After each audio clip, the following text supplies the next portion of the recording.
Welcome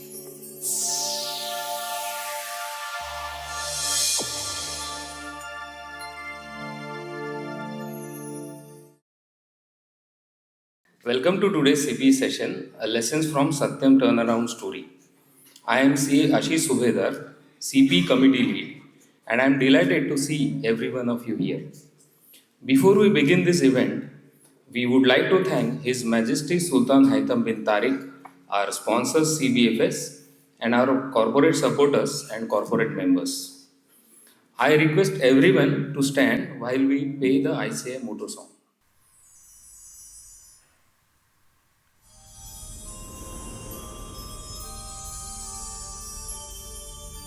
य एष सुप्तेषु जाग्रति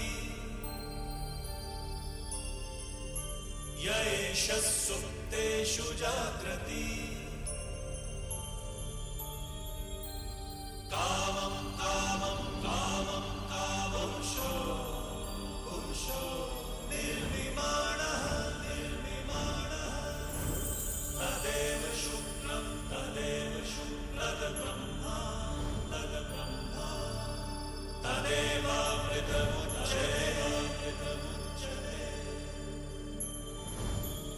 तस्मिन् लोकः तस्मिन् लोकः शतः सर्वे तदूनात्यधिकश्चन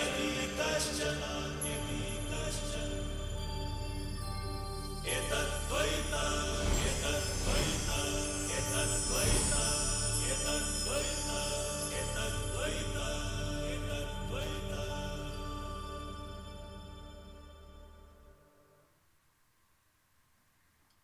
May I now request Chairman C.A. Gaurav for his speech. Good evening, everyone.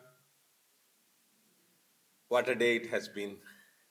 I thought it would be just an evening addressing this, but the things unfold totally differently. And I'll say a few things as I cover up why I say so.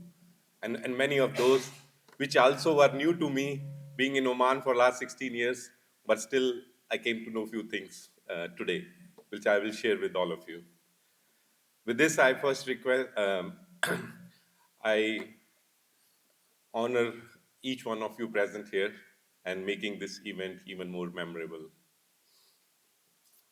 Our special thanks to the chief guest, Honorable Engineer Naja bin Abdul Wahab Al-Hamdi, a member of the State Council, for being present here.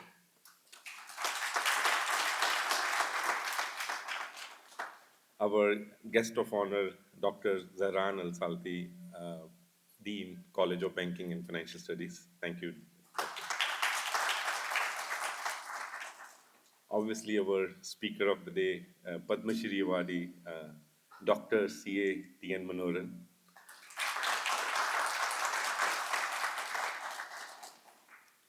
Last but not the least, and this is which I came to know today, sir. So apologies if I say something wrong, but I hope I go by the records shared by Dr. Rajesh here. I also welcome former Dean of CBFS, Dr. Ashraf Nabhan Al-Nabhani, who was the Dean when the first MOU for the existence of the Muscat chapter was signed on 17th January 2008. Right?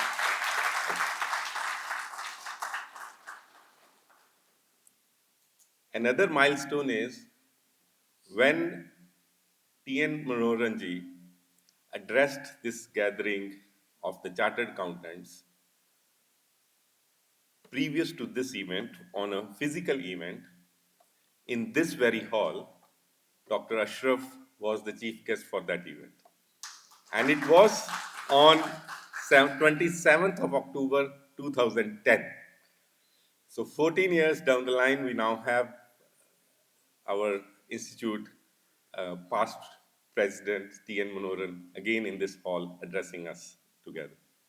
The things were different at that time because the Satyam was different and today it is different. So we'll learn what happened in all these years. I also welcome other distinguished guests, my colleague members and dignitaries to this evening. And of course, I'm delighted to have an honor to have such large contention of past chairpersons to this event, and I wish I keep on seeing them again and again. Thank you very much for all of you to be here.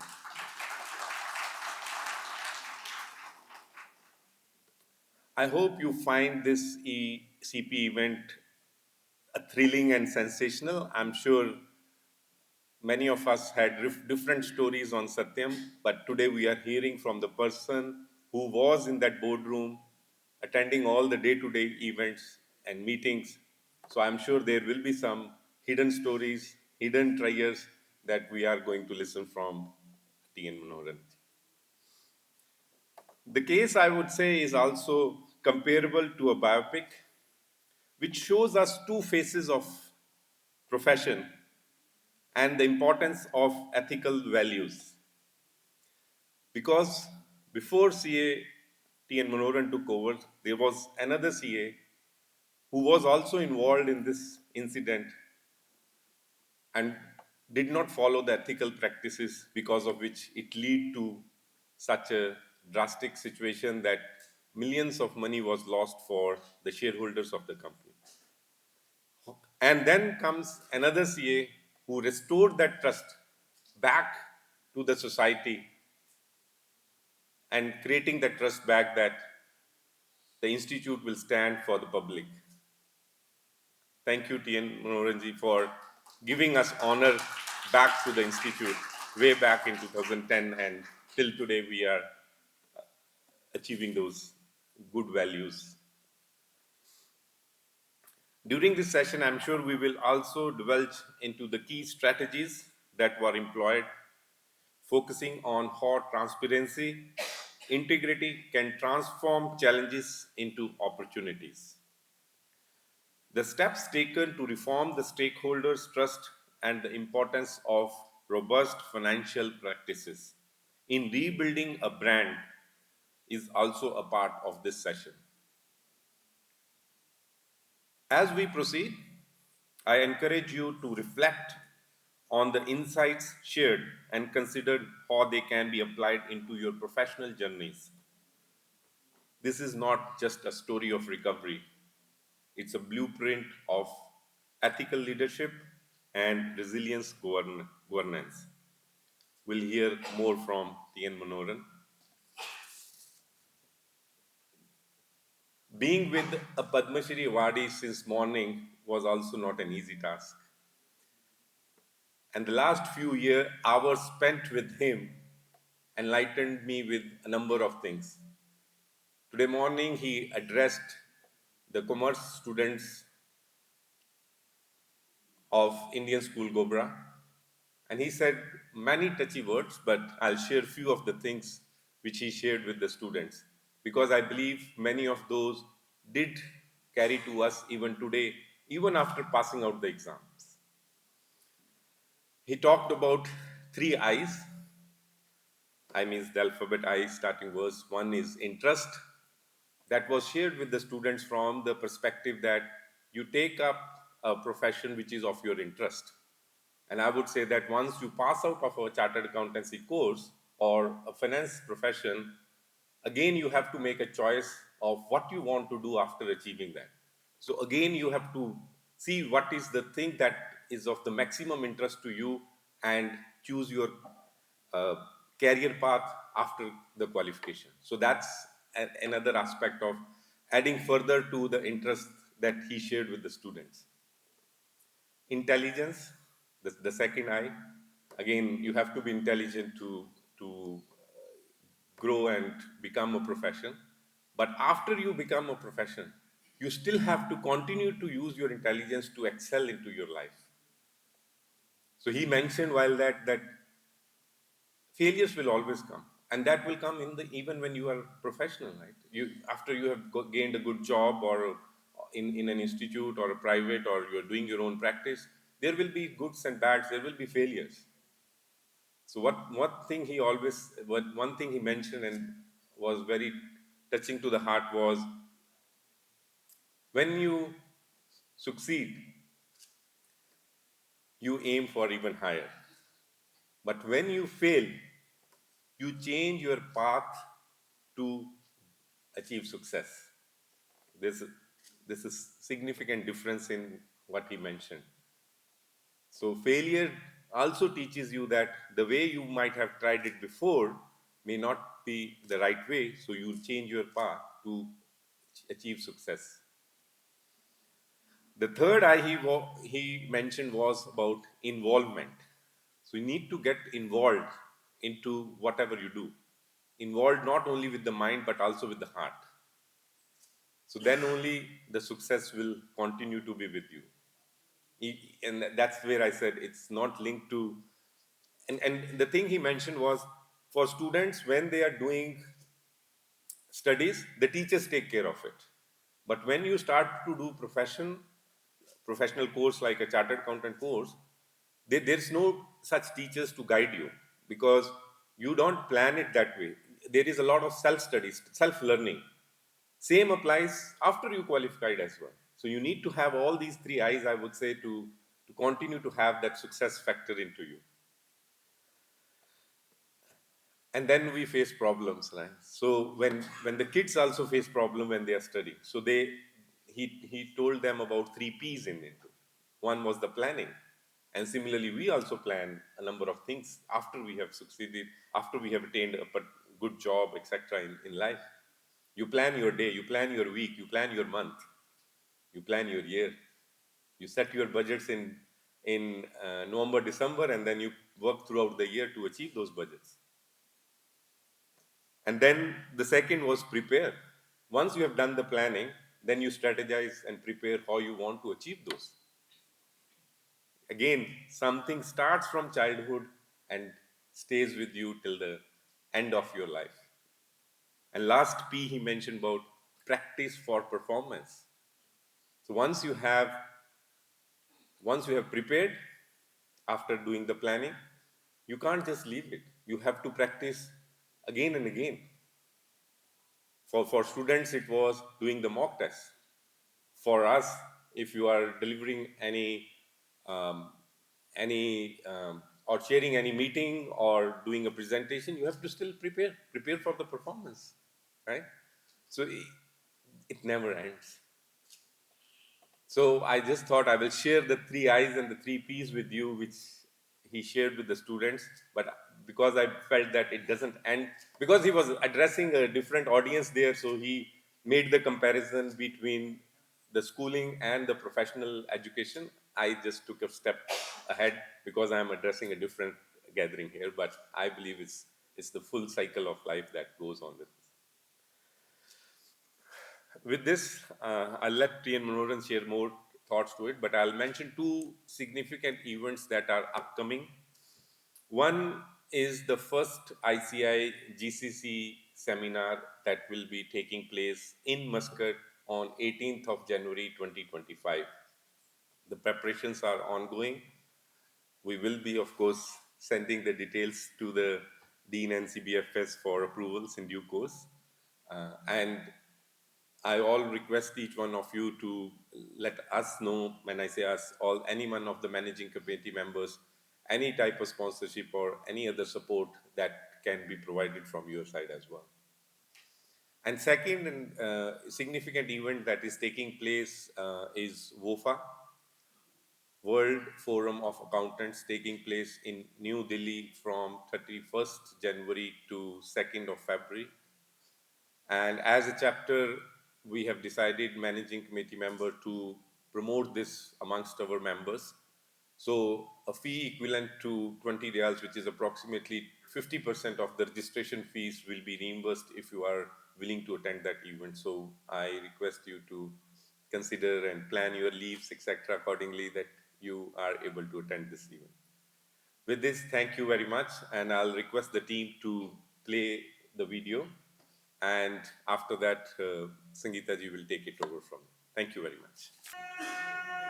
Arthashastram, Dharmashastram cha, meaning economic principles, earth, and ethical considerations, dharma, which are central to the work of accountants.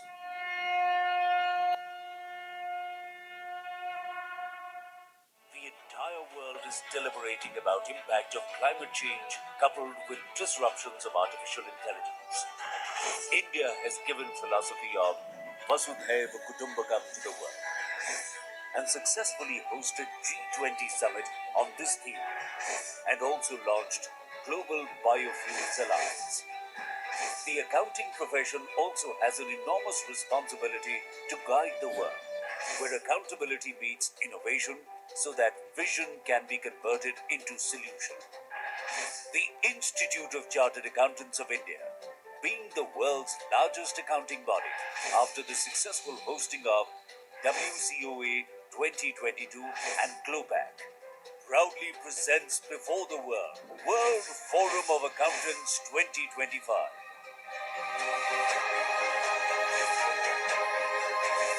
where accountability meets innovation for a sustainable planet. The world's brightest minds will exchange insights, explore emerging trends, and unlock the possibilities for the profession, where foundation will be laid to shape the vision for the future of accounting profession.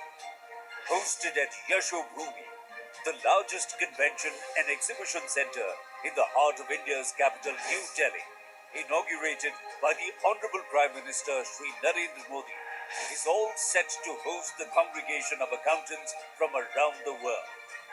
And while you're here, experience the vibrant culture and heritage of New Delhi, a city where history meets modernity, offering unforgettable memories.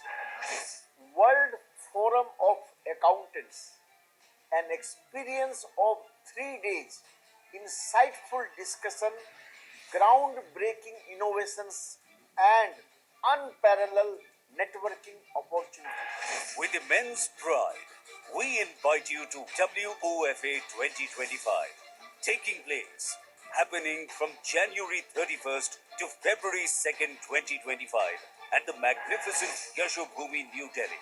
Experience 3 days of insightful discussions, groundbreaking innovations, and unparalleled networking opportunities.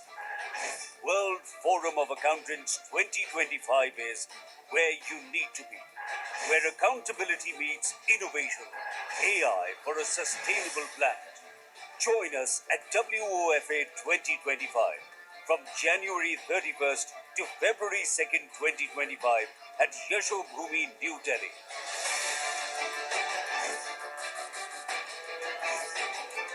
For more details, visit wofa.icai.org. Good evening, everyone. Now, may I request the chief guest, Honorable Engineer Nahala bin Abdul Wahab Ahmad Al Hamdi, Member of State Council, to kindly come up on the dais, please. And I request ZPE Chair Ashish Subedar to kindly escort ma'am.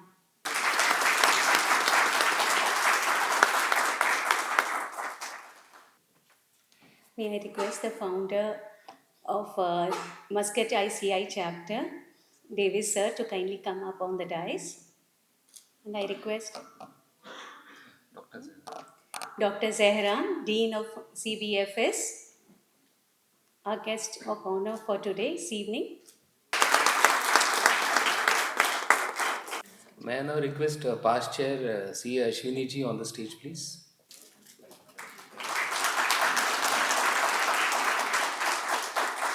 May I now request Vice Chairman C. Unmesh on the stage. Good evening, everybody. Don't look at the laptop. He is going to get you something great to watch after I speak.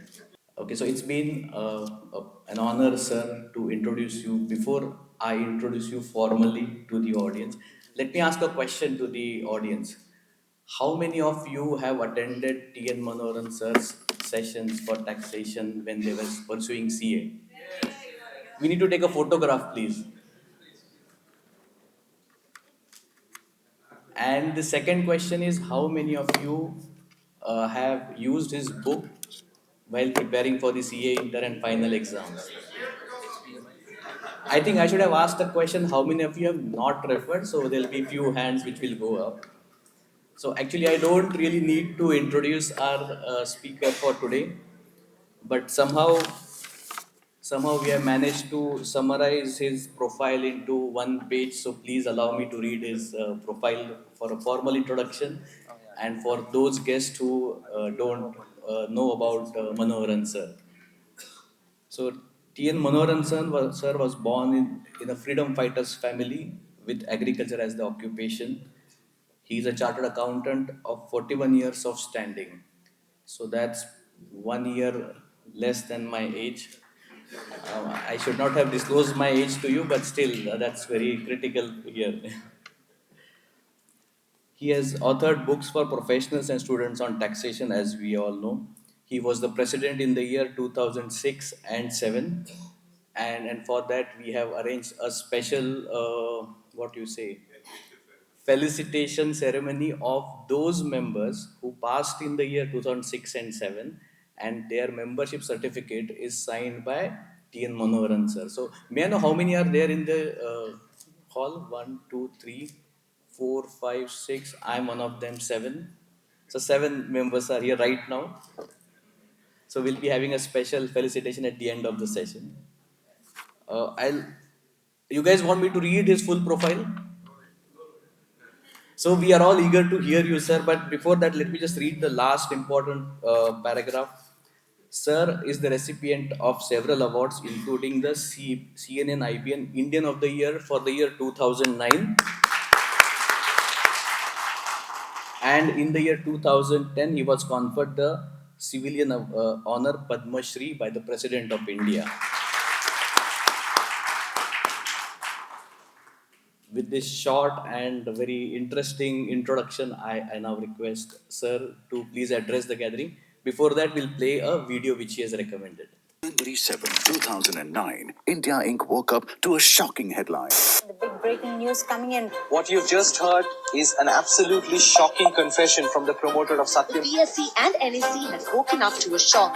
An unsigned email from Ramalika Raju confessing to a scam of unprecedented proportions. There was little or no hope for the company after such a massive accounting fraud. It was dubbed India's Enron by the global media. But what did it take to revive the company? It's a story of valor and grit, written together by a board constituted by Government of India.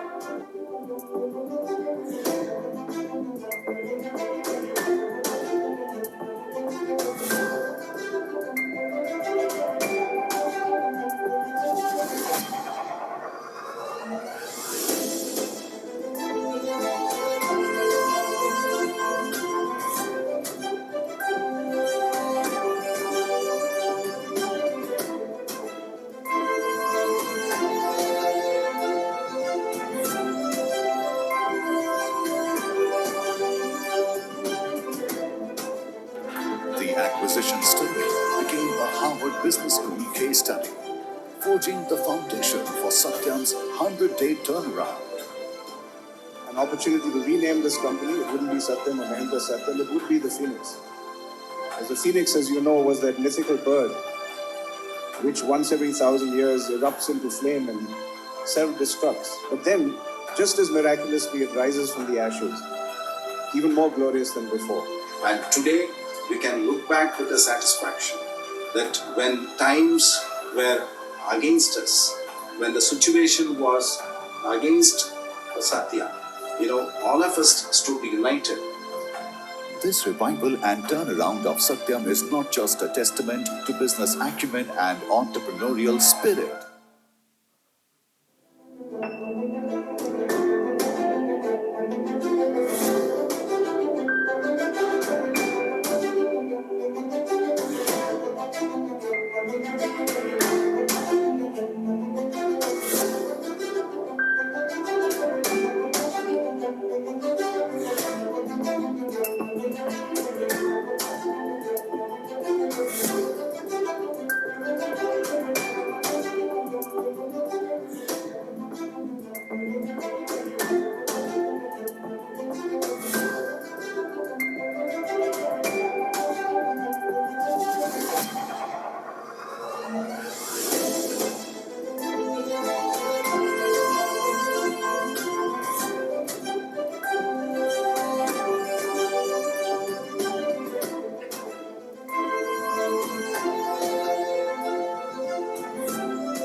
With this, I request Manoharan sir to please address the audience.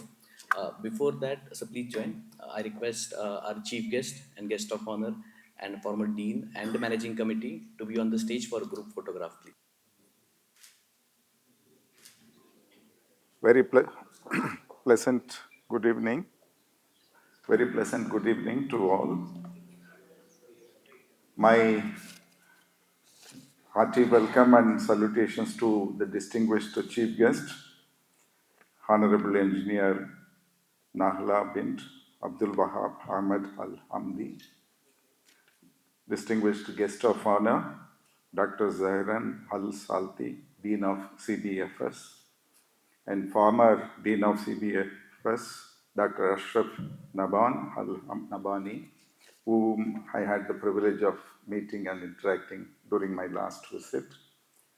The chairman of the Muscat chapter of ICAI, CA Gaurav Kapoor, and dedicated managing committee members, past chairman, starting with senior most past chair Davis, CA Davis, and other beloved members. It gives me immense pleasure to be here this fine evening to share my own personal experience in the corporate turnaround story, Satyam Computers. Before I start narrating my experience, I would like to clarify for the benefit of those who might not have followed that story very closely that I became director after the scam, not before. Because whatever I say, you should receive it in the right perspective. Yeah. And this story needs to be told and documented, I felt, for three distinct reasons. One is because generally frauds surface out of investigation. And consequent to investigation, there could be a confession. But this first of its kind, where the promoter made the confession, and that's how the fraud got unearthed, or rather revealed, and that triggered investigation. So that is the first reason. Second unique thing about this episode is, in the US, when the institutions collapsed at the time of global financial crisis, the some of the entities were allowed to be driven by market circumstances, and ultimately they collapsed, like Lehman Brothers or AIG, so on and so forth. Whereas this was not allowed to collapse. And and again, the turnaround did not happen by one agency or one institution or a bureaucrat or the government or regulator. It was a unique case of public-private partnership. All that the government said to the six of us who were picked up for this was that you take up the role of resurrecting the company. As government regulators, we will give you legal support, moral support. Will not give you any other thing. Don't expect anything else. So that was the second reason. The third more important consequential reason is, again, when American banks were in crisis, consequent to subprime crisis leading to global financial crisis, I was mentioning this morning also to the commerce students of this school, Indian school, that subprime crisis occurred because most of the borrowers through intermediaries gave self-declarations. And as a matter of principle, they did not pay interest, and in their own interest, they did not repay the principal borrowed. That led to the, American banks suddenly realized on the right side of the balance sheet, nothing was left, and on the left-hand side, nothing was right. Many things were fictitious. So government had to legislate, US government legislated bailout plan and infused billions of taxpayers' money to keep the banks going. But in this case, government told us very clearly, we will not give you 1 rupee financial assistance also. You have to turn it around on your own. So that is why, as to how it got to be done, should be documented for posterity. so that corporate world will get to know how to handle such a situation. And in fact, Wall Street Journal those days in New York, commented, America should learn from India how to resurrect a company in such a crisis situation. So therefore, it is a case study worth, getting recognized and documented. Now, just before I take up on the actual story, let me, as they are setting it up, the frauds are of many kinds. And it could be vendor related, customer related, employee related, so many types of frauds we come across. But this is a financial statement related fraud. And so, in a financial statement related fraud, it largely affects various stakeholders. So, it largely affects various stakeholders because investors, customers, regulators, government, everybody, they feel that the overall image of the nation gets dented because of that. So, this, in all these kinds of frauds, one thing that is common is greed.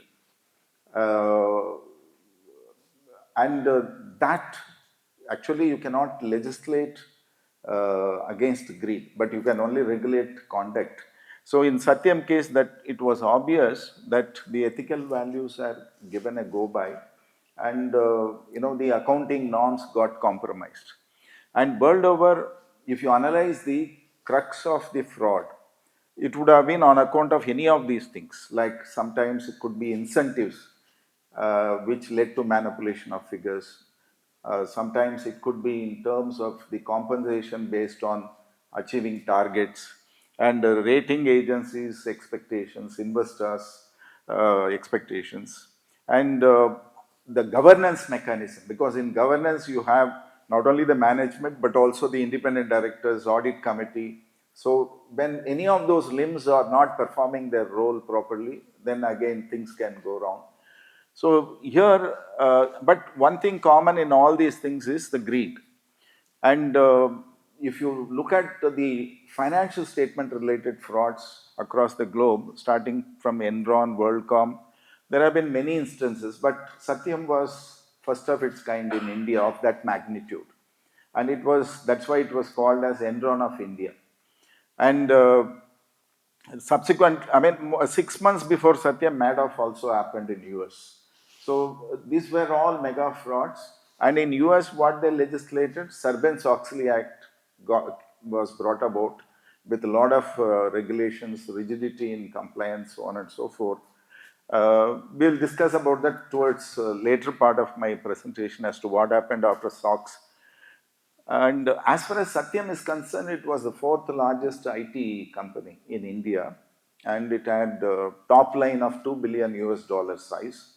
Then, when the $1 was equivalent to about 48 rupees, and it grew up to 53,000 employee size.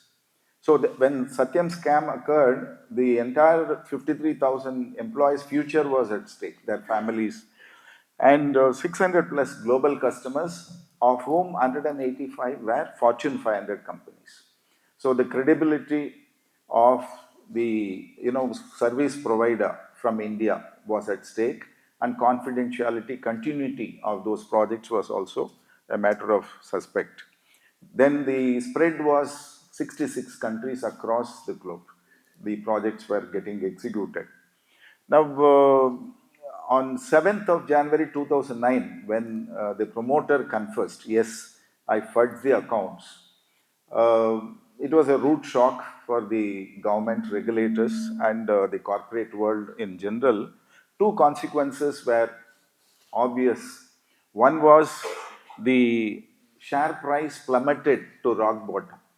So what was valued at 300, 200, 250, 350 like that came down to 6 rupees per share. And the second thing that happened in the stock market was the transactions were too many, because many wanted to offload their holdings before the losses increased. They lost heavily. So number of transactions were phenomenal. And what is the crux of the manipulation, fudging of accounts. The fudging of accounts happened very, innocuous way of booking fictitious revenue by, say, generally IT company is supposed to develop products and services, solutions to the customers and supply it. But there was one team which was producing bills without executing any work, without any customer service being delivered. So that manipulation was the top line. Now, once you produce fictitious bills and record them, you have to show them as collected or as debtors. Debtors may be, a few hundred crores, but huge amount has been shown as received. And to show that it is received, you have to, what they did was they manipulated, they fudged the bank statements. And once you show it as received, you should either spend it or invest it. To show it as spent, such huge amount, you need bills, vouchers, verification and all that. So it is difficult. So they showed it as invested in banks as fixed deposits. And for supporting that, they again printed bogus fixed deposit receipts in the bank's letterheads. X bank 2000 crores. It was easy, half a dozen banks and about 10 or 12 fixed deposit receipts. So that is, now once it doesn't stop there. Once you show them as fixed deposits in banks, you have to disclose interest income on those fixed deposits in the income tax return. And once you disclose, you have to pay tax on that. In fact, the revenue chairman, department chairman, met me in one of the social functions those days, initial days of Satyam, when I was trying to grapple on the ground reality. He took me aside in that function and asked me, Manoharan, suppose we reopen Satyam's case, whether we have to refund the tax paid because they say there was no fixed deposit. That means there is no interest income. But what happens to the tax paid? I fortunately smiled at him and said, sir, I'm yet to get grip over the facts and figures. It's initial stages. We will wait and watch. Good that I said like that, because later it was found that even tax credits were claimed bogus. And all this under the name of Satyam, which means truth in Indian languages. Actually, as CA students in the hostel days, we used to debate whether accounting is an art or a science. In Satyam, I realized it is a fiction. Because many figures were vanishing from the financial statements. And of course, as a practicing chartered accountant, just for the benefit of those who are in practice and the other side also, later I realized, doing work is, kind of, madam also was mentioning, engineering, that designing and also it's executing work, accounting work is like a science. It has a lot of intricacies, nuances, but collecting fees from clients is an art. That is how I would describe it. So this is the genesis of the fraud. Actually, there was no siphoning of funds, no diversion of funds. It was only cooking accounts, fudging of financial. For what purposes? I feel it should have all started in a small way, where the promoter finds the figures are dropping down and the market expectations are not being met. Analysts, the rating pressures are there in the stock market, and therefore somebody gives a wrong advice, saying this quarter will bridge the gap. How? By booking some revenue. But then what happens? We'll clean it up next quarter. So this is all it should have started. And then the next quarter, the story repeats. And then they say, next year we'll wipe it out, regularize it. And next year again it accumulates. Why I am mentioning this is, it is at the initial stage, at the smallest of the deviation or distraction or breach of law, when the situation arises, you have to, that is where your decision is made, either yes or no. And you should have that grit and determination to say no, come what may. How does it matter whether I am fourth or 40th? I should sleep peacefully. You know, that if that is not followed, then this is what can happen. Look at what language he has used in the confession letter. Uh, you know, it was like riding a tiger, not knowing how to get off without being eaten. Actually, there is a Shakespeare in the promoter. Even while writing confession letter, he is so poetical to say that it was like riding a tiger, not knowing how to get off without being eaten. I think cumulatively many things led to the confession. Even otherwise, it might have surfaced maybe after a few years, but he came out because of liquidity crunch, global financial crisis, order dwindling, and unable to pay salaries because monthly salary bill of Satyam was 105 million US dollars, which is at that time equivalent to 500 crores of Indian rupees, and US salaries fortnightly to be paid, rest of the world monthly salary payments. So because of fictitious turnover, the profit margin was shown at 24%, whereas the real profit was only 3%, as low as 3%. So all these things led to stock price inflation and all. Actually, that is the crime. See, all cases are okay, you did. Ultimately, what happened? Artificially, the share prices were inflated. And in the process, if you had sold the shares and benefited out of it, that's a crime. That is how the crux of the thing. Then who got affected? Investors got affected because across the globe, millions of investors found their market capitalization getting eroded. The companies and employees, I would say, are the worst affected lot because they were not sure whether the job would continue, whether the salary will hit their bank account coming month, whether the checks they have issued for housing loans, automobile loans will get honored. And some of them, they wanted money for some marriage or higher education in the family. Suddenly they realized all their savings were in the ESOP, which were not worth the paper on which they were printed. And these are all on the financial side. On the moral side, social side, especially the finance guys in Satyam, because their names were appearing day in and day out in the newspapers, getting summoned by enforcement directorate,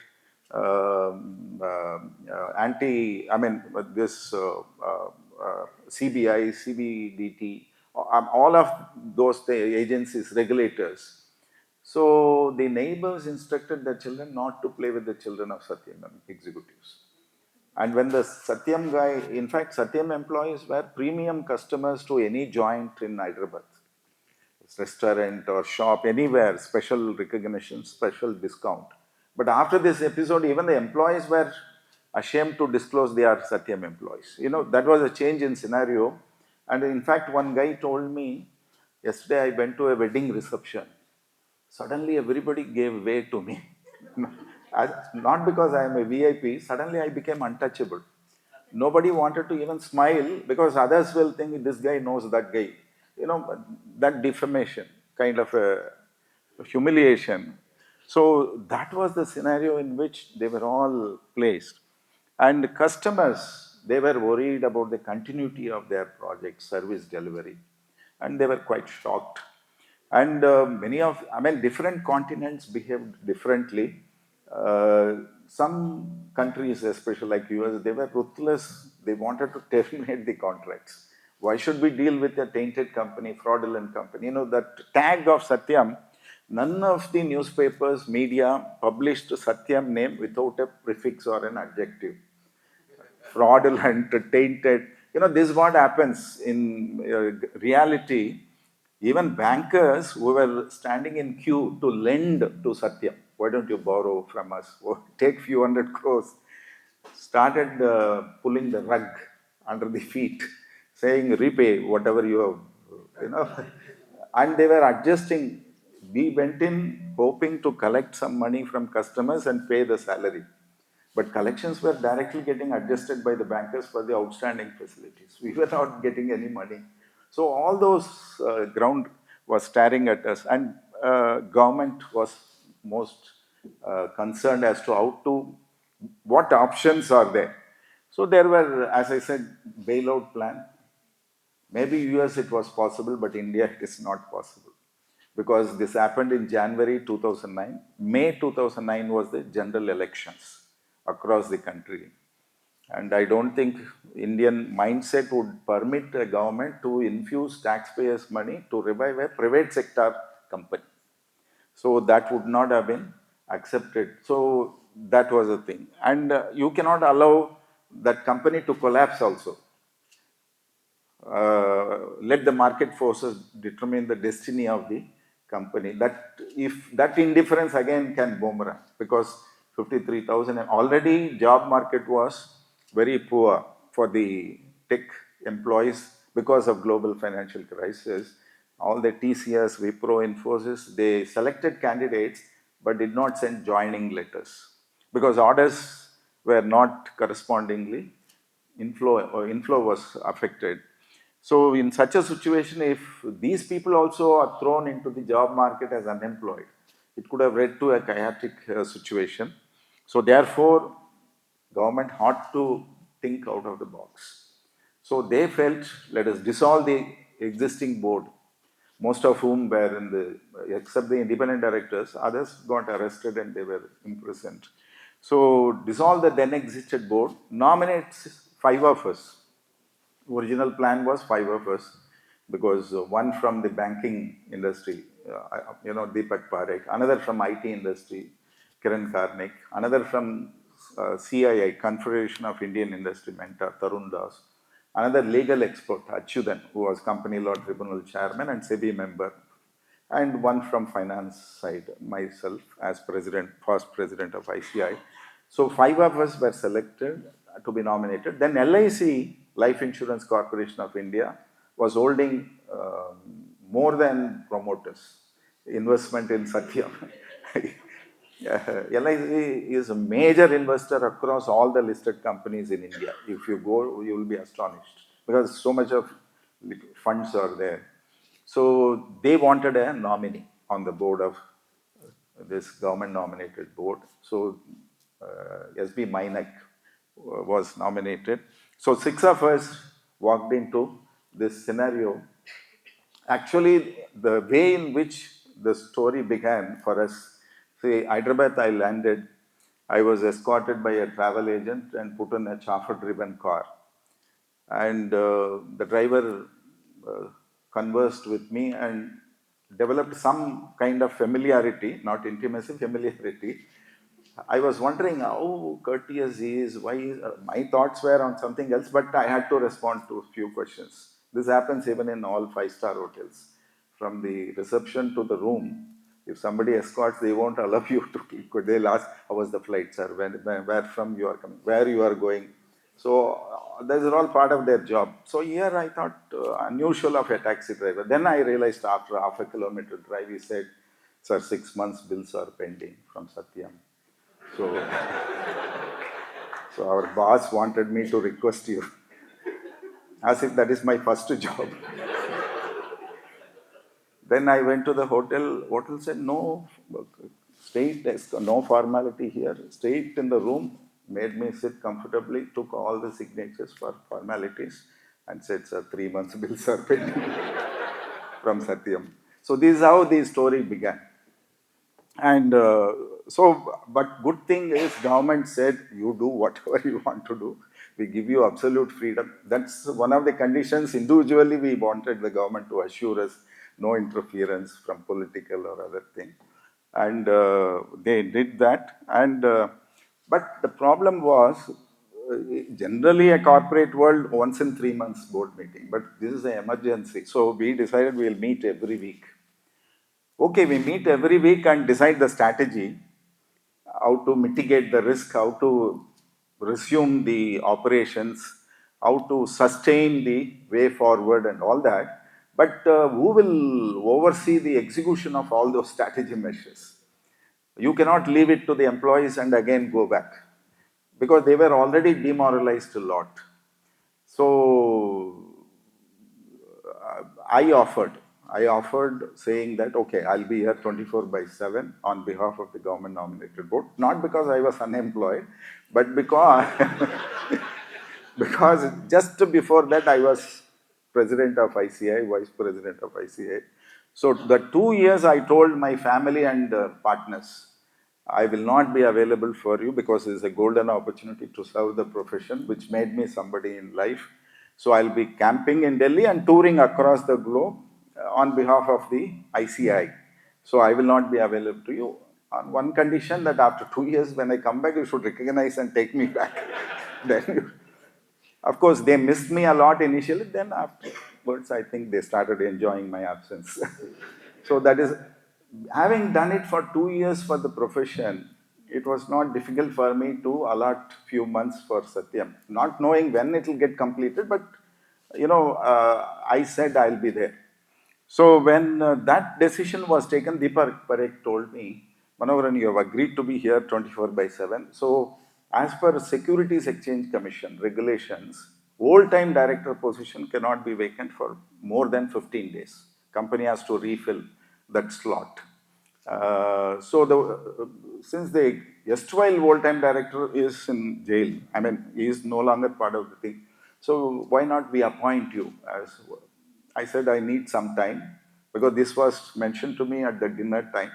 So I'll sleep over it and get back to you tomorrow morning. So morning when we assembled for the breakfast, I told the board members, I will do more than old-time director, but without designation. I don't want the designation. They said, why? I said, see, once you announce a designation as old-time director, the entire media will be after me, wanting to know what is happening, all that. Because media was following us everywhere, even otherwise. And because none of us had any designation, we could avoid and be evasive. But once I lose my privacy, all that. Tarun Das put his hand on me and said, Manoharan, if you do anything without a designation, nobody will come to know of what you have done. I said, Tarunji, I am not doing it for anybody to know what I am doing. I am doing it for my nation, for my profession and my satisfaction. So why should I have a tag? He smiled at me and left it. Again, we'll come back to this point towards the end when I'm talking about the lessons. So this is how quietly I lived there. In fact, I toured at that time entire Gulf to meet the vendors, service providers, partners of Satyam, and customers of Satyam. So that is good experience. No attrition happened in Gulf. We could retain all the customers and service providers. So literally, I was doing everything which Ramalinga Raju was doing except the fraud on the because uh, three priorities were identified. First is financial stability because Satyam was like in a ICU, intensive care unit, struggling to breathe. And finance was the oxygen that was required, without which you cannot pay salaries, you cannot pay vendors, nothing will happen. Second is customer retention. Many of the customers wanted to terminate, so how to retain them. Then the third one is employee motivation, push them to perform. In fact, actually the premier talent wanted to resign and go because they felt their reputation is at stake. But all these were handled in a strategic manner. Of course, all the other things we did, legal advisors, internal audit, consultant, all that we managed. And what we did for employees, I also did this SWOT analysis. What are the strengths of Satyam? What are the weaknesses? What are the threats? What are the opportunities? That SWOT analysis, the simple, all of you are finance professionals. So therefore, it is not difficult to understand. But I'll put it like this in a easier way. We wanted to tap the strengths of Satyam in every possible way, so that the morale, the reputation, everything is maintained with that customer relationship and all that. Wherever we identified weaknesses, we wanted to bypass them or minimize the damage caused out of that. And in fact, we built good rapport with the media over a period of time, gradually, so that the damage control was done. Similarly, why should we feel shy, or why should we only focus on executing existing work and retention of customers and employees? Why not go for new work? No doubt there is a image damage done, but why not showcase and say we are in the process of in fact, some of them discouraged us, saying that Satyam is a sinking ship.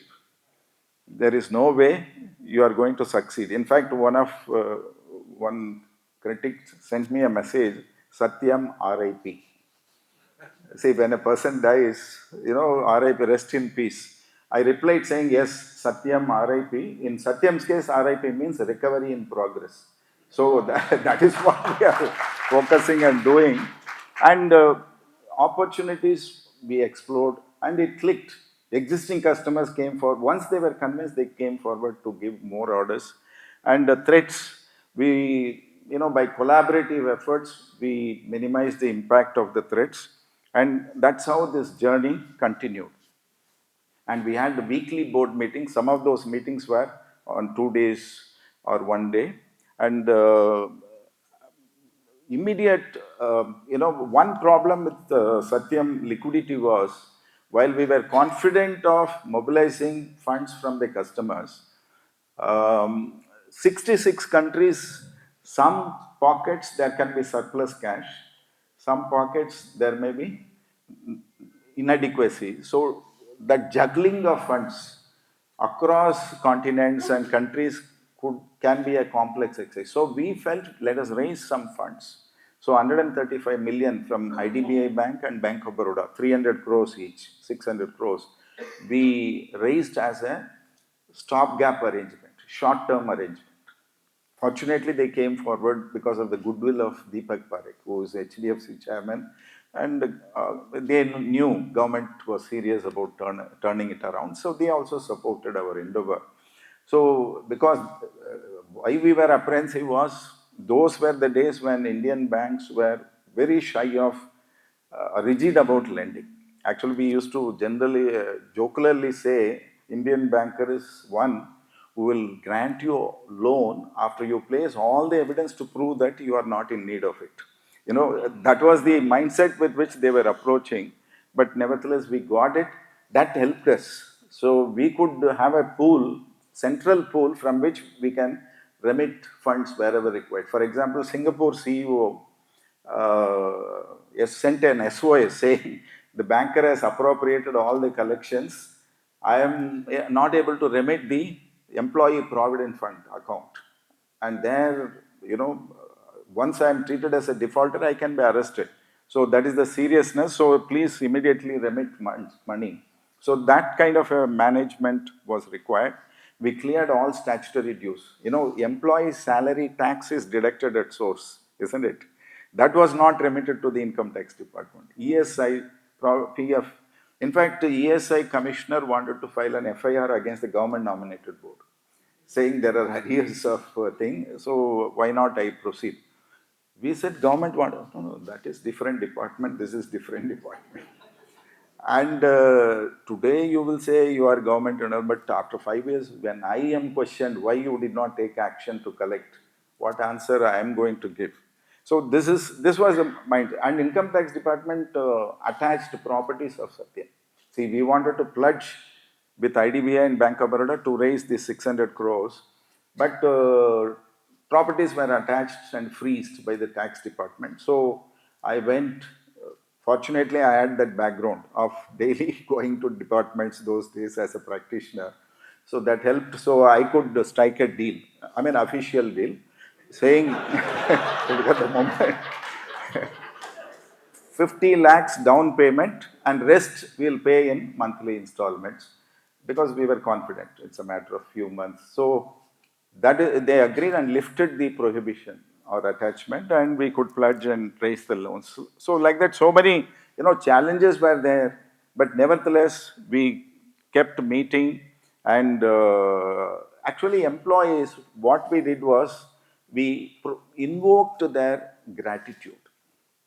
See, we said we are strangers from nowhere coming here at the instance of the government, at the requirement of the nation's call. But you are what you are because of Satya. One good thing was many of the employees have grown up in their career path only with Satya. 15 years, 20 years standing. So we said you are what you are because of Satyam, and this is the time company needs you. And if you desert and go at this point in time, lifelong your conscience will prick you as to, this deserting the company at the time when it wanted you. Whereas if you stay for few more months, give us an helping hand, we can jointly turn it around, then you migrate anywhere. But you can look back with a sense of satisfaction that you showed the gratitude at the appropriate time. That worked wonders for employees. For customers, what we said was, government is deputed us. So we don't want you to stay and patronize Satyam forever. Just give us some time. Wait and watch. If things are going according to your expectation, stay back and support. If it is not going according to your wish, tell us, we will help you to migrate to another service provider. And in case the competitive service provider doesn't have the bandwidth, talent to execute your work, that was a reality.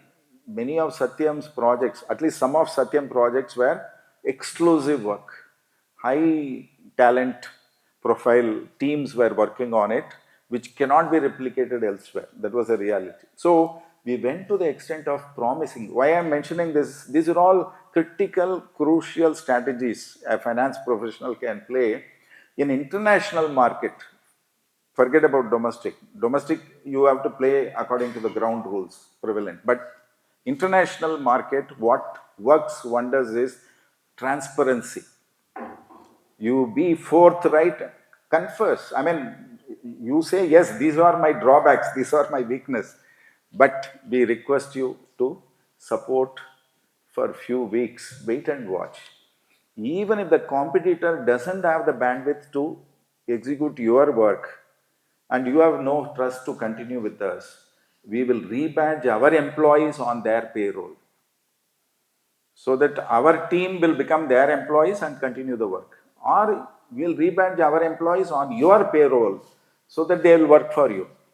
That again, they were convinced and they said on one condition.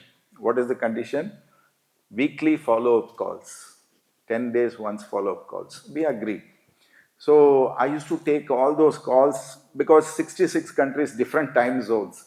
So that was a scenario in which the conviction or customer satisfaction was sought to be secured, and they decided, most of them, barring few, most of them continued and patronized.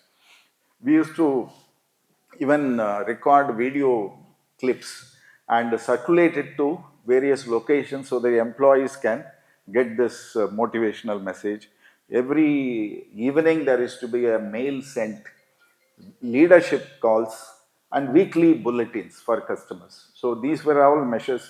In fact, another strategy I followed in headquarters was anything that smallest of the positive happening, like for example, some routine renewal of the agreement happened. I did not simply sit in my cabin and sign it on behalf of the board. I arranged for a get-together, called the concerned department, and we celebrated it with a cake cutting, as if, when two countries, they exchange documents, after signing MOU. We did that with the other counterpart, so that the employees feel something good is happening around. That gloomy kind of a depressive mindset had to be removed. So all that positive things uh, worked wonders. And one critical decision that comes in every such calamity. One is how long you are going to be doing this before handing it over to a prospective investor, strategic investor, to take over and run. You want to clean up the whole thing, you want to resolve all problems, and then showcase the real value of the company. And it can take sometimes a year or two. Can you manage till then? Alternatively, while the resurrection is happening on one side by side, float the investment process. I mean, takeover process, as is where is condition, and display all the positive strengths, assets, liabilities, everything. Then leave it to the investors. So this we brainstormed, and finally we took a call. Let it be as is where is condition, because Satyam from ICU we have brought it to the normal ward, but still it is not having the strength to run. And if we wait for it to recoup to the fullest extent, customers can suddenly decide otherwise and migrate. Employees may feel frustrated. So, better earlier the better. So, with that in mind, we started the bidding process, appointed investment bankers, applied to SEBI and other regulators for relaxation, for shortcut process of takeover. Otherwise, it can prolong. And 9th March, we set the ball in motion. Suddenly, we were surprised, 141 expression of interest came in response to that. So many people want to take over and run Satyam. Was a matter of joy for us. But when we dived deep into the profile of all those, many of them were fictitious. I mean, the fictitiousness was haunting us till the reality where the takeover happened. And finally, 10 only submitted the expression of interest with the track record meeting all our criteria. Out of that, we rejected 3 because of some deficiencies. And out of them, only 5 submitted all the final things. And 2 of them backed out because they did not get shareholders' approval. They felt it is too risky to take over Satyam.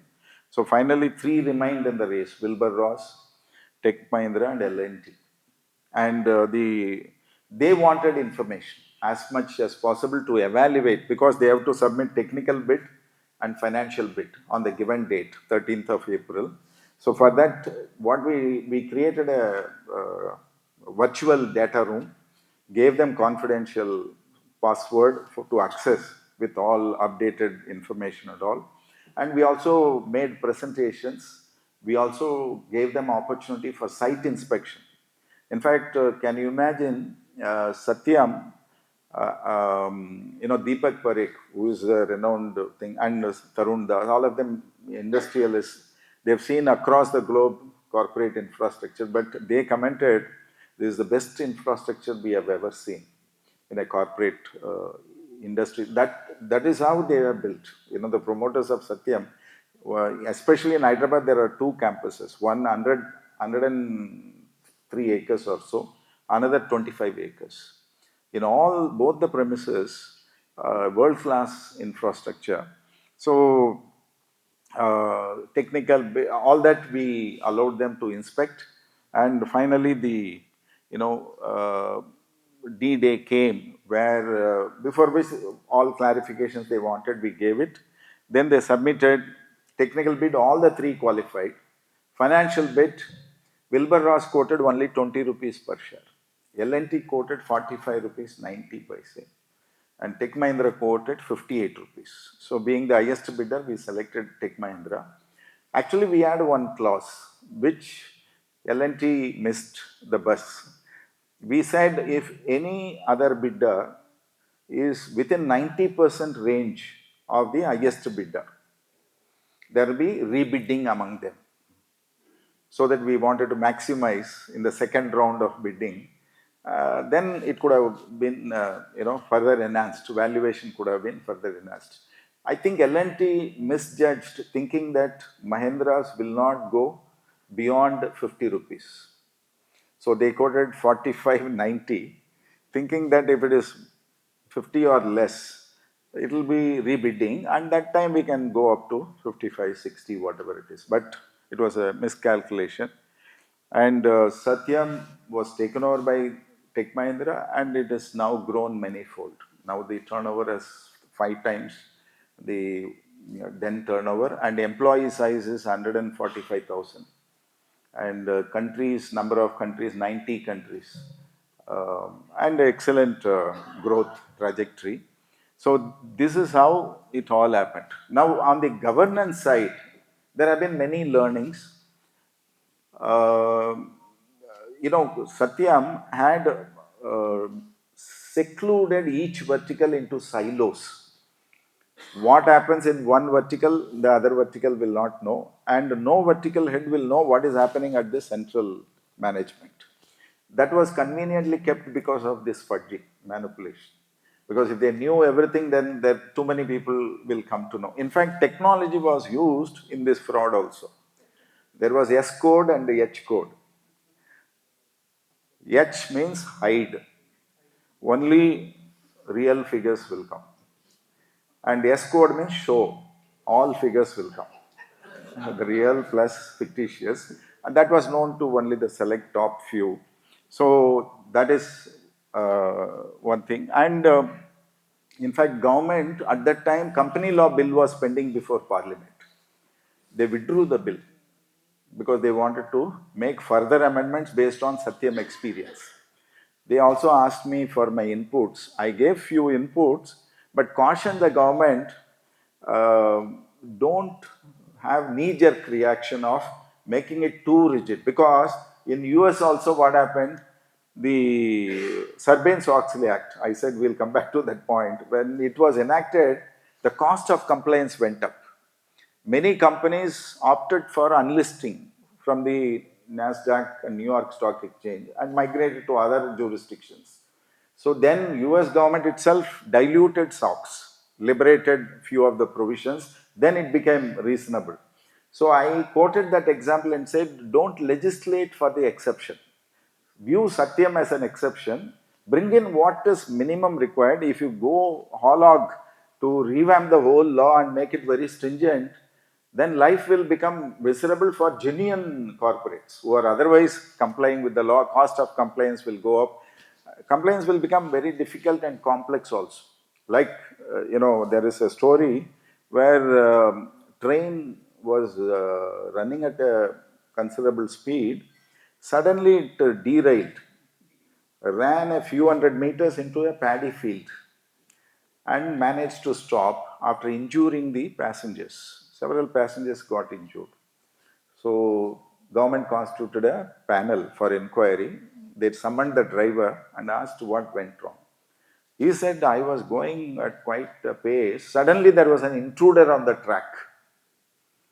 The panel got very wild. They said, as an experienced driver, you should have known life of one intruder is not important, considering the safety of hundreds of passengers who were traveling in the train. So you should have run over him. Driver got equally wild. He said, 27 years of experience, you think I don't know this? I wanted to run over him, but he started running into the paddy field. So what can I do?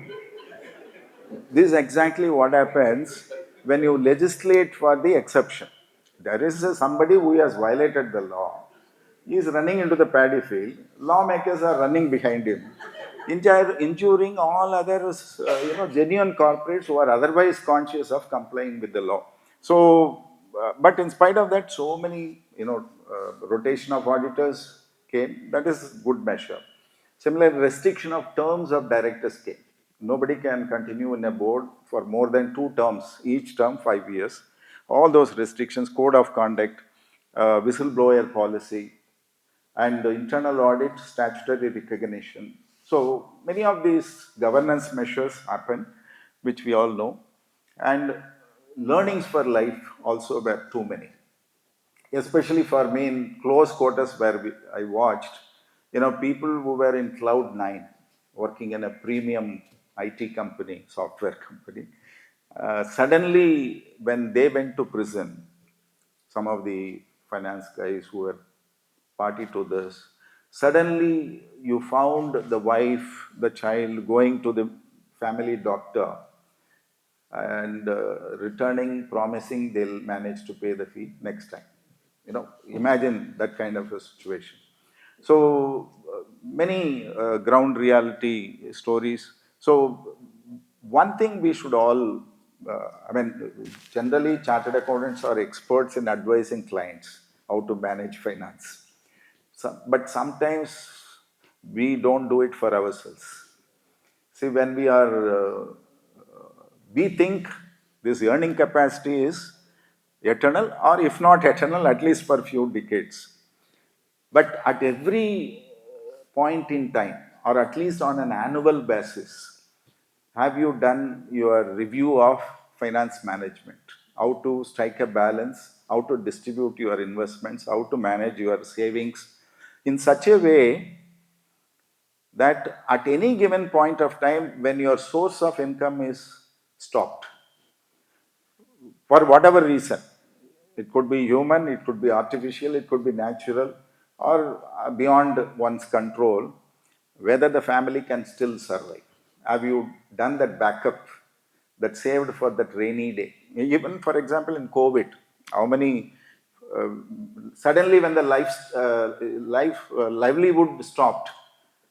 Take, for example, the temple archagas, especially in South India.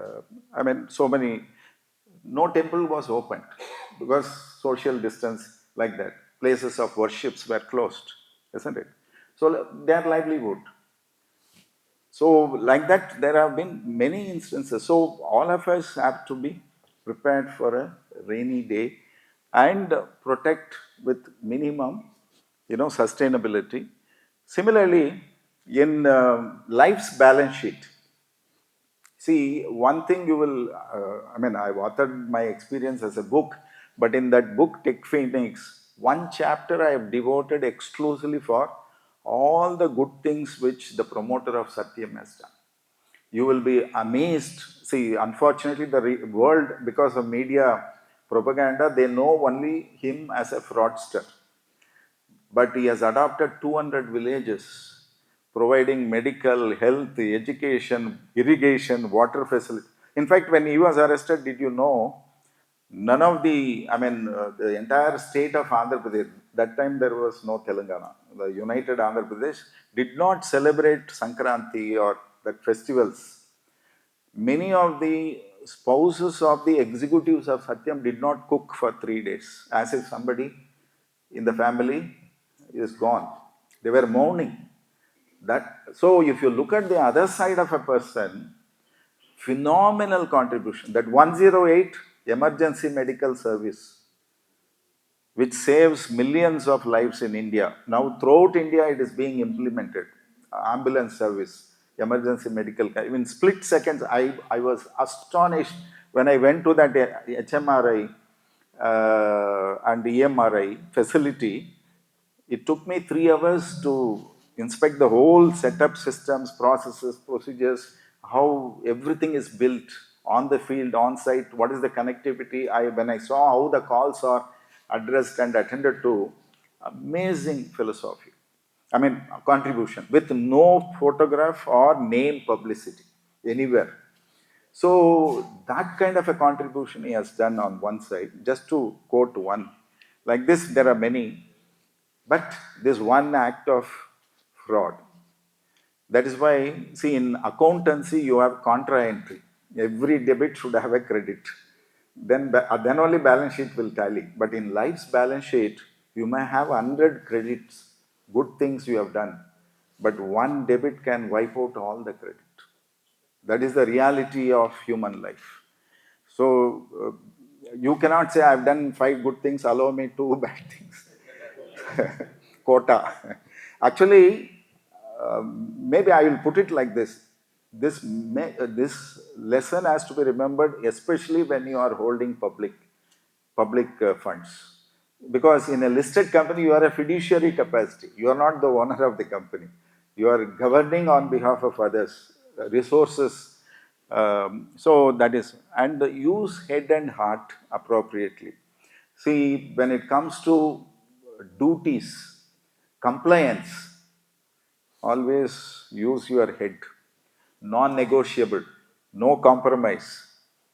When you deal with people, use your heart. So humanize and deal with them. But unfortunately, what has happened here is it is just the opposite. I mean, we will manage. Emotions took over the compliance and breaching, violation, code of conduct, all those things. Actually, good people don't need laws to tell them what to do, what not to do.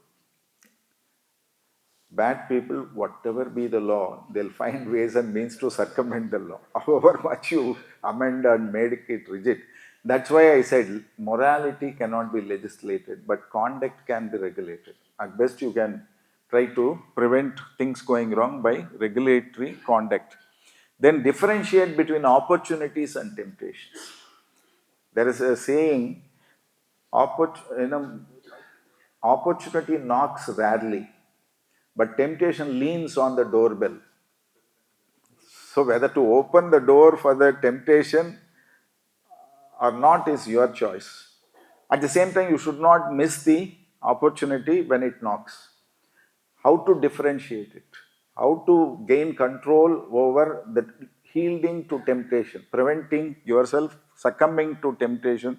I think that is where the promoter erred. And love people and use wealth instead of loving wealth and using people to make that wealth. That is again the reversal has happened. Actually, life by itself has no meaning. Life is only an opportunity for us to give it a meaning.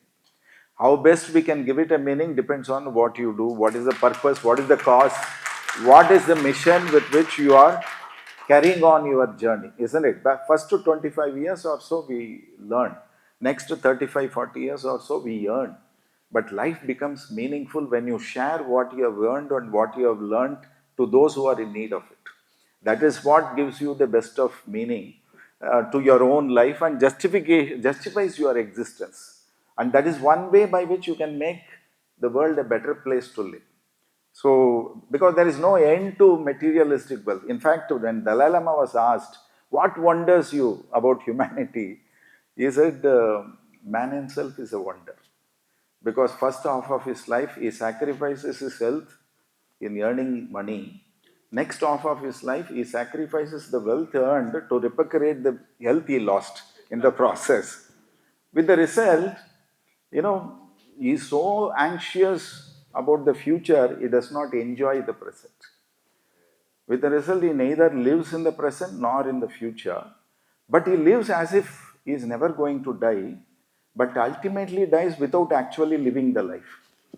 So, this is the irony that can happen to those who are in the rat race, materialistic race. See, Siddhartha, who turned out to be Gautama Buddha, deserted palace in search of peace. But many are deserting peace in search of prosperity. So that is where you need to have introspection as to how to strike a balance. And nothing is worth achieving at the cost of your health, happiness, and reputation. So here you may reach the top by hard work, vision, competence. You may reach the top, but to stay there, you need integrity, without which the fall could be mighty. So that is another important lesson that was learnt. And we are mortals, institutions need not be. In fact, I have quoted in the book, one of the journalists asked me, Manoharan, all these are all fine, but Satyam is a sinking ship. I am talking of initial days. So Satyam is a sinking ship. What is that you are going to do? After all, you are all temporary directors nominated by the government. What is that you can do? So that word was very crude but blunt and real.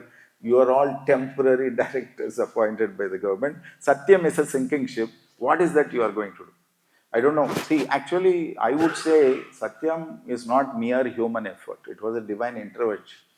I mean, we were empowered to do it. That's how I look at it.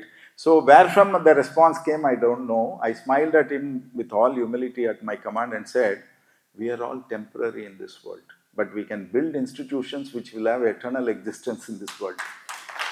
They can go on forever. So we are mortals, but institutions need not be. We can resurrect organizations to continue with excellence thereafter. So that is yet another important realization that I got. And peace or prosperity, choice is left to us. That's what I already highlighted. And nothing is impossible if attempted with nobility. Actually, when you work for a larger cause, no personal interest. In fact, in the first board meeting, I proposed we are here at the invitation of the government as citizens of the country. Whatever time it takes to revive Satyam, let us not take 1 rupee also as a sitting fee or compensation. Let us do it pro bono. And it was unanimously approved by the board. Actually, that was our strength, I felt. Because later, after turning around in a get together, I asked some of the clients, "You were so ruthless wanting to terminate, but what made you change your mind?" There were two answers. One was, we came to know that 6 of you are otherwise very busy, came at the call of the nation, and are working without taking any compensation. That made us listen to you with respect. So we felt we will wait and watch. The second reason was, I said we'll come back to that. We invoke the gratitude in the minds of the employees, and customers promised to wait and watch with the weekly follow-up calls. After answering all their questions in every such call, I asked them only one question at the end of the call, before they disconnected: how is the service delivery? How is the Satyam employees delivering your project? You know what was the answer? Uniformly across all countries, all customers said, before the scam, before the fraud, it was good. Now it is the best. So, which meant the employees took upon themselves now or never, do or die situation. This also reinforces another important message. If human resource is determined, anything can be achieved. Nothing is impossible. Some are destined to succeed, but these people were determined to succeed. And that is how we could turn around. That's why that book also, Tech Phoenix, it is dedicated to the Satyamites who made it possible. Otherwise, see, without soldiers, what the generals can do? We cannot win the battle. So that is what I would say. And now let me go back to actually, I told you, Tarun Das put his hand on my shoulder and said, "Manoharan, without designation, if you do, nobody will know." And I replied to him, I said, 1 year later, I got a call from Home Ministry saying, "Your name is included in the list. For tomorrow, we are going to announce Republic Day, 26th January 2010, we are going to announce. So just wanting to keep you posted." I thought it's a hoax. Some wrong call should have gone to somebody, come to me. But it sank in 5-10 minutes. Then I was surprised and equally concerned. So I called up and said, "Who nominated my name?" Because though it was by nomination. Then they said they will verify, get back. Then I came to know the other 5 directors of government nominated board recommended my name without my knowledge for what he has contributed. Why don't you recognize? That's how it happened. And when actually this happened, I was, to tell you frankly, I was little upset. Being son of a freedom fighter, my father was a freedom fighter who went to jail many times against the British government and independence time. And so I felt I have done my duty as a citizen. Why is the government settling my score by giving an award? That was my emotion. But later, when every chartered accountant I met greeted me with so much of happiness as if he got the Padma Shri. I said, okay, something good has happened to the profession, like your chairman was mentioning. So something good seems to have happened. Why not? Why not? So that anger got converted into some kind of a satisfaction. But ultimately, on 7th of April 2010, when I walked in to receive the award from the president in Rashtrapati Bhavan, when my 85-year-old mother and 95-year-old father, you know, their joy and the tears rolling down in their eyes, when I saw that, that satisfaction got converted into kind of sense of joy and happiness. Because what more you can ask for? Your parents' happiness and pride. So that is why I thought I'll quote this. And so that is precisely why I felt I should document it. When I granted the rights of publication to Rupa Publications Delhi, I retained two language rights for translation. One Telugu, because it happened in Andhra. So Andhrites should know actually the positive and the whole factual thing. And the second was Tamil, because I live in Chennai and I am very fond of Tamil language. So, so these three editions we could bring out so that it will reach, and some message, some lessons can be critical for somebody in the journey of their life. So with these words, let me thank you. I've tested, I hope I have not tested your patience. I thank you for this wonderful evening and feel honored. Thank you. Thank you for it. Thank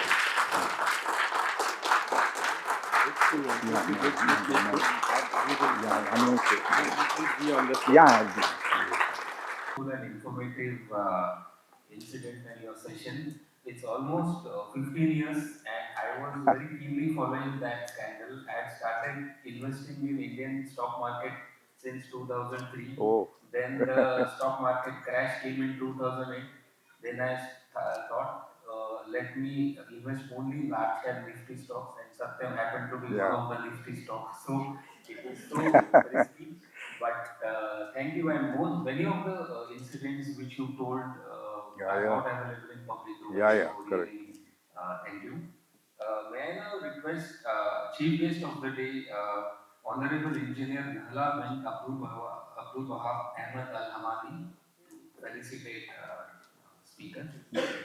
Nice. It's one of the best Thank speeches you. I ever had. Oh, thank you. Thank you very much. I feel honored. Thank you. So nice. Sir. Thank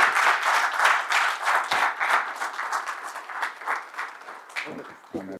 Just a token of my affection to our distinguished guests, I am handing over this Tech Phoenix book as more. And then I'll be back later. Thank you very much. Yes. Three members are there. Okay. When you were president, they were. Yeah. Signed by King Manoharan, sir, will be called on the stage. Maybe, sir, you want to announce the name? Please. Yeah. No, you announce it, no problem. Yeah. And then he will distribute. Vishal Makwana.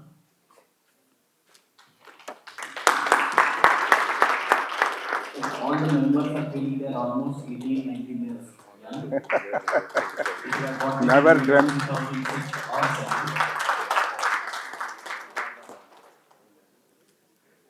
Why don't you stay back? We'll have a group photo. Just wait. Yeah. Come.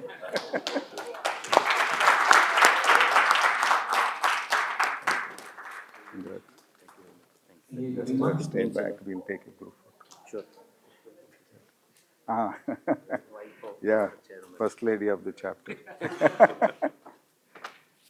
Congrats. Thank you. Thank you.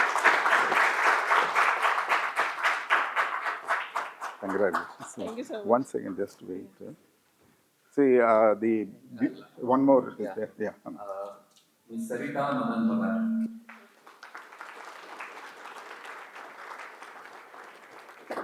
Good. Congrats.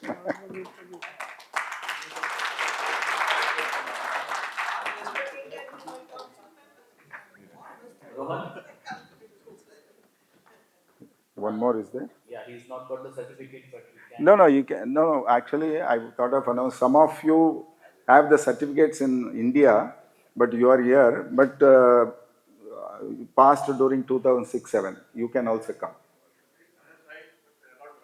No need for certificate. We'll have a group photo of 2006-7 batch.